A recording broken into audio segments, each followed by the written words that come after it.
Hey everyone, my name is Alvin. This is how I do valve adjustments from 01 to 16 in duramax. So that's LB7, LLY, LBZ, LMM, LMLs, and LGH also. Yeah, LGH. So what I do is I find the mark on the balancer, which is this line right here. It goes to the front cover. This is the front cover spot right here. Let me zoom in on that. Yep, that's where that goes. Then you come up top, you shake the rocker arms, make sure that you're on TDC1. If you're not on TDC1 and your marks are all lined up, you're probably on cylinder 4. This is cylinder 4 because duramax is 2, 4, 6, 8. So you can start from 4 or you can start from number 1. I like to start from number 1. So what I do is I mark the valve with a yellow paint marker. Mark the rocker arms with a yellow paint marker, the ones that I need to do on TDC1. So it's one intake, short ones in the intake, long ones are the exhaust. So it's one intake, one exhaust, 3 intake, 5 intake, 7 exhaust. Then you come over to the left side where long one again, but this time the long ones are exhausts are the first one. On the right side, intakes are the first one. So on this side, you need to do 2 exhausts, 6 intake, and 8 exhausts. These markings that I have here, those are for TDC1. Those are all the valves that you need to do. And the ones that are not marked obviously are for, TDC2, and I use feel gauge. This is the size. Focus. That's the size. I got my flathead screwdriver. I got my 14mm wrench, and that's how I do valve adjustments on 01 to 16 duramaxes.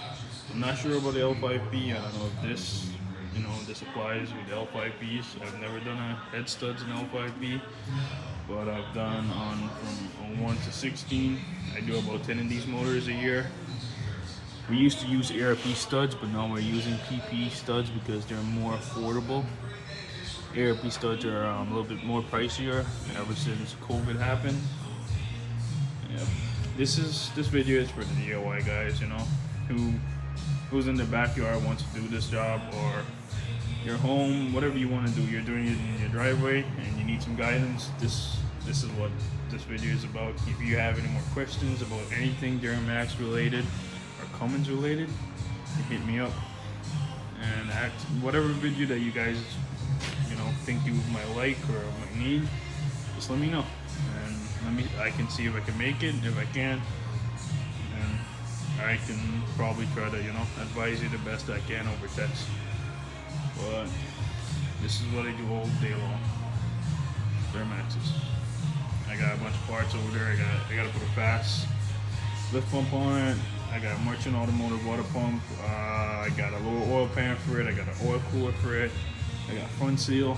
I still got to clean the rest of the motor, but I cleaned the surface of the block already. I put the Molly grade C head gasket. I coated it with copper spray.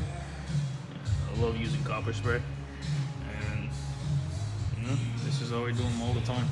I take the CP3 out sometimes. I take the CP3 out just to change the O-rings if the customer does not want to upgrade to a CP3K. And for now, I just leave it in there. I block the lines off with bolts. I put a cover over the high pressure feed line right here.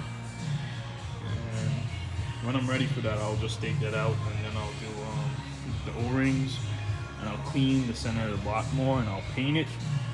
But yeah, this is where I'm at with this motor. And I use blue paint marker all the time when I finish torque something now. So when you finish the head, you gotta torque the small ones too, the small little bolts right there. And then I can't tell you how many times I forgot to torque the rocker shaft. Yeah, the rocker arm shaft bolts are these bolts right here. I forget to tighten them all the time, and then I'm doing the valve adjustment, and then I'm like, oh shit, I forgot to tighten them. So ever since that incident, I started using blue paint marker. It's a good way to, you know, keep a track of all the bolts that you tighten, and it looks nice. You know, it looks pretty cool. See, it's all nice and fancy. It makes me sound like I know what I'm doing. All right, guys, have a good one.